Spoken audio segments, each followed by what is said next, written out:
Good morning, students. Today we will start chapter number 13. The name of the chapter is direct and inverse proportions. So हमारा first topic है direct proportion. Direct proportion क्या होता है? Two quantities x and y said to be in direct proportion if they decrease together in such a manner that the ratio of their corresponding values remains constant. Two quantity लिए हमने x and y. x and y direct proportion में कब कहलाएंगी? अगर x increase हो रहा है तो उसके साथ साथ y भी इंक्रीज हो रहा होगा, और अगर x डिक्रीज होगा तो y भी क्या होगा? डिक्रीज होगा. That means they increase and decrease together. ठीक है, जिससे क्या होगा, जो रेशियो होगा उनकी कॉरस्पॉन्डिंग वैल्यूज का वो क्या रहेगा? Remain constant. उसमें कोई भी चेंज नहीं आएगा. तो हम कह सकते हैं कि टू क्वांटिटीज में change in such a manner that if one quantity increases the other quantity also increases. ठीक है, अगर एक क्वांटिटी इंक्रीज हो रही है तो दूसरी भी इंक्रीज होगी, और अगर एक डिक्रीज हो रही है तो दूसरी भी क्या होगी? डिक्रीज होगी. ठीक है, सो x डिवाइडेड y किसके इक्वल आ गया? कांस्टेंट के, और कांस्टेंट हमने क्या माना? k. नाउ सेकंड है इनवर्स प्रोपोर्शन. इनवर्स प्रोपोर्शन किसको कहते हैं? टू क्वांटिटीज में change in such a manner that if one quantity increases the other quantity decreases and vice versa, and the product of their corresponding values remain constant. दो quantity ली, अगर दो quantity में change किस तरह से आएगा? अगर एक क्वांटिटी इंक्रीज हो रही है तो दूसरी क्वांटिटी डिक्रीज होगी. ठीक है, और अगर एक क्वांटिटी फर्स्ट क्वांटिटी डिक्रीज हो रही है तो सेकंड क्वांटिटी क्या होगी? इंक्रीज होगी, and vice versa. And the product of the corresponding values, और उनके जो प्रोडक्ट होगा कॉरस्पॉन्डिंग वैल्यूज का वो क्या रहेगा? Remain constant. That is x into y किसके इक्वल आ गया? कांस्टेंट माना हमने k के.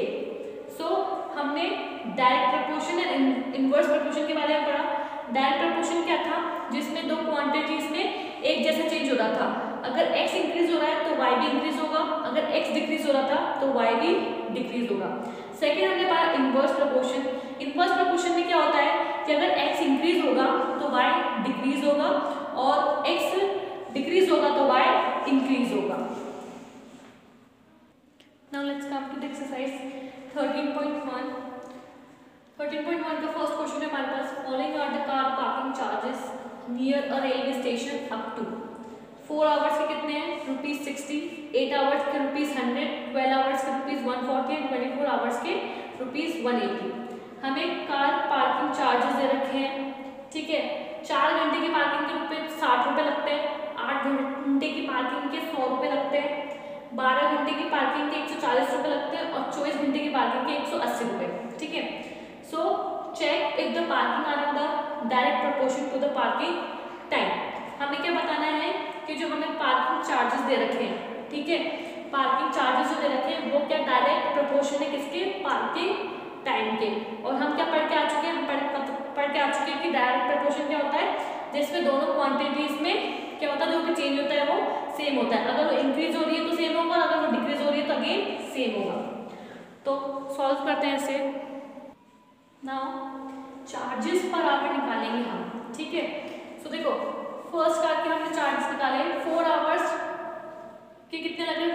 ₹60. तो 60 डिवाइडेड 4 कितना आया? ₹15. तो 1 घंटे के कितने चार्जेस हो गए? ₹15. ठीक है, नाउ कार सेकंड के लिए देखो 8 आवर्स के लिए कितने लग रहे हैं? ₹100. ठीक है, तो 100 को डिवाइड करा 8 से तो कितना आया? ₹12.50. तो दैट मीन्स पर आवर कितना लग रहा है? ₹12.50. नाउ कार थर्ड के लिए 12 आवर्स में रुपीज लग रहे हैं 140. ठीक है, तो 140 को डिवाइड करा 12 से तो कितना है? ₹11.67. तो 1 घंटे के कितने हैं? ₹11.67. नाउ 24 आवर्स के कितने हैं? ₹180. तो पर आवर के कितने होंगे? 180 को डिवाइड करा 24 से तो कितना आया? ₹7.50. तो पर आवर के चार्ज कितना हो गया? ₹7.50. ठीक है, तो देखो जो हमारे पार्किंग चार्जेस है कार के, C1 is not equals to C2 and C2 is not equals to C3 and C3 is not equals to C4. So हमसे क्या पूछा था कि चेक करके बताना था कि if the parking charges are in direct proportion to the parking time, कि जो पार्किंग चार्जेस थे वो डायरेक्ट प्रोपोर्शन है कि पार्किंग टाइम के. So therefore the parking charges are not in the direct proportion to the parking time, तो वो parking time के डायरेक्ट प्रोपोर्शन नहीं है। So therefore a parking charges are not in direct proportion to the parking time. Parking charges direct proportion नहीं है parking time के, why? Because जैसे जैसे चार्जेस बढ़ रहे हैं वैसे वैसे टाइम, जैसे जैसे टाइम बढ़ रहा है, ठीक है, टाइम इंक्रीज हो रहा है, 4 से 8 आवर हो रहा है, उसी तरह से जो चार्जेस है वो भी क्या हो रहे हैं, इंक्रीज हो रहे हैं। पर हमने जब उनके चार्जेस निकाले पर आवर्स के तो वो हमारे सेम नहीं है। So therefore the parking charges are not in the direct proportion to the parking time. Now let's come to the question number second. A mixture of paint is prepared by mixing 1 part of red pigment with 8 parts of base. In the following table, find the parts that need to be added. क्या है कि एक mixture of paint को बनाने के लिए किसको mix करना पड़ता है, 1 part of red pigment with 8 parts of base, ठीक है, 1 part तो रेड पिगमेंट का and 8 parts of base. So हमें एक टेबल गिवन है जिसमें हमें parts of red pigments given है, मिसिंग क्या है हमारे पास, पार्ट ऑफ बेस मिसिंग है, ठीक है। So we have to find out the parts of base that need to be added. Now let the ratio of parts of red pigment and base. जो red pigment है, ठीक है, उनको हमने late कर लिया तो उनका रेशियो क्या है A and part of base का लेट कर लिया B, तो क्या रेशियो बना A डिवाइडेड B, ठीक है। सो देखो केस फर्स्ट क्या बन रहा है हमारे पास, A1 कितना है हमारे पास, जो पार्ट्स ऑफ रेड पिगमेंट है हमने तो A माना और पार्ट्स ऑफ बेस को हमने B माना है। सो केस फर्स्ट में देखो A1 है हमारे पास 1 और B1 है हमारे पास 8। नाउ A1 हो गया हमारे पास 1 और A2 और B1 कितना हो गया 8, ठीक है। नाउ केस 2, तो इनका क्या रेशियो आ गया अपने पास, A1 डिवाइडेड B1 का 1 divided 8 which is equals to K, हमने इसके कांस्टेंट के इक्वल मान लिया K के। नाउ केस 2 में क्या है, A2 में मैंने A2 कितना रखा है 4, तो A2 हमारे पास कितना है 4 और B2 क्या है, हमें फाइंड करना है, हमें बेस फाइंड करना था, तो हमें B2 दी दी मैंने तो बेस फाइंड करेंगे। नाउ B2 फाइंड करने के लिए देखो 1 डिवाइडेड 8 किसके इक्वल था K के, ठीक है।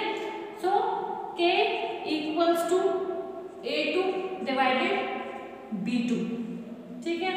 सो देखो हमें B2 फाइंड करना है, तो हम क्या करेंगे, B2 फाइंड करना है तो A2 divided K। Now A2 की वैल्यू हमारे पास कितनी है 4 और K की वैल्यू हमारे पास कितनी थी 1 डिवाइडेड 8।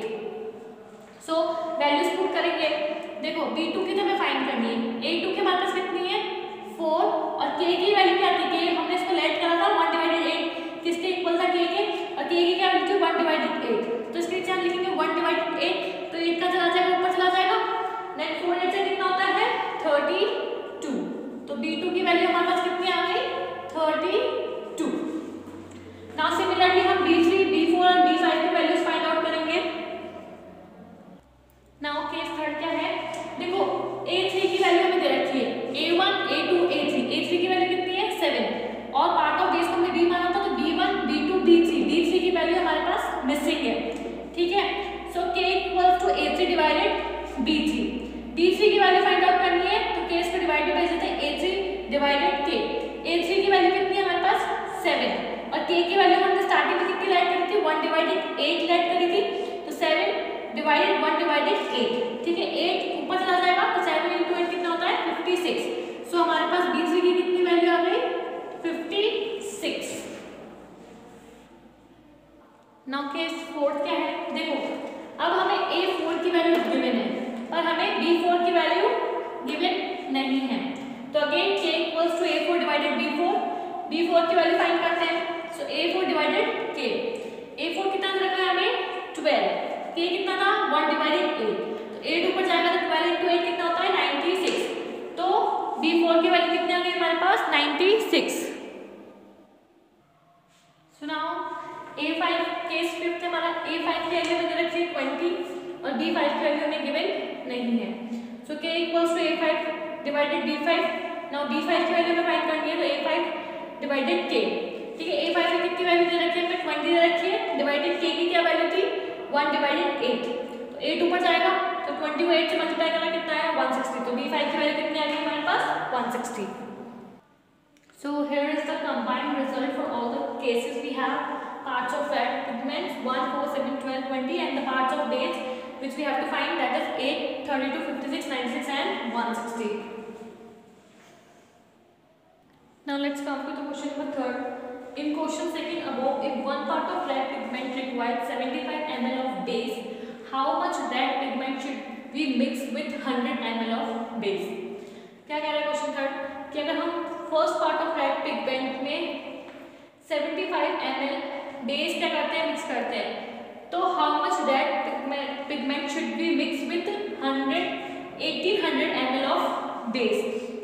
तो हमें कितना रेड पिगमेंट मिक्स करना पड़ेगा 1800 ml बेस में। ठीक है, सो देखो पार्ट्स ऑफ रेड पिगमेंट, ठीक है, कितना कर देते हैं, one part of red pigment में हम कितना बेस मिला रहे हैं, 75 ml बेस।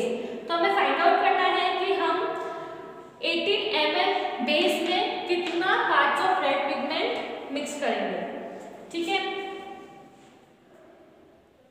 ना देखो one part of red pigment में हम 75 ml बेस मिला रहे थे, तो 1800 ml में हम बेस में कितना हमें रेड पिगमेंट मिलाएंगे, तो क्रॉस मल्टीप्लाई करते हैं, एक्स वैल्यू फाइंड आउट हो जाएगी।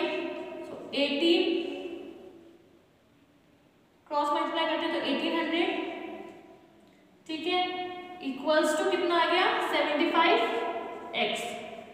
ठीक है, ना x की वैल्यू फाइंड आउट करनी है, तो 1800 डिवाइडेड 75, जब आप इसको डिवाइड करोगे तो x की वैल्यू कितनी आ गई हमारे पास 24, x की वैल्यू कितनी आ गई 24। That means hence with the base 1800 ml 25 parts of red pigment should be mixed. कितना मिक्स करना पड़ेगा हमें 100 ml बेस में 24 parts of red pigment. Now let's come to the question number 4th. A machine in a soft drink factory fills 840 bottles in 6 hours. So how many bottles will it fill in 5 hours? ठीक है, एक machine जो soft drink factory में है वो क्या करती है, फिल करती है 840 बॉटल्स को 6 आवर्स में। ठीक है, so we have to find out कि how many bottles will it fill in 5 hours. तो 5 आवर्स में कितनी बॉटल्स को फिल करेंगे। ठीक है, सो हमने क्या करा, let the number of bottle filled in 5 hours. हमने मान लिया कि 5 आवर्स में जो नंबर ऑफ बॉटल वो फिल करेंगे वो कितनी है x। सो देखो 6 आवर्स में वो 840 बॉटल्स को क्या कर रही है, फिल कर रही है। तो वो x कितना, x बॉटल्स को है ना, x बॉटल्स को कितने आवर, 5 बॉटल्स को कितने 5 आवर्स में कितने बॉटल्स को क्या करेगी, फिल करेगी। ठीक है, 6 आवर्स में अगर वो 840 बॉटल्स को फिल कर रही है तो 5 आवर्स में वो कितनी बॉटल्स को फिल करेगी। क्रॉस मल्टीप्लाई कर देते हैं, तो 6 into x 6x and 840 into 5। x की वैल्यू फाइंड आउट करनी है, तो x equals to 840 into 5 divided 6। ठीक है, तो जब इसको सॉल्व करेंगे तो हमारी x की वैल्यू कितनी आ जाएगी 700। So that means machine will fill 700 bottles in 5 hours. 5 hours में मशीन कितनी bottles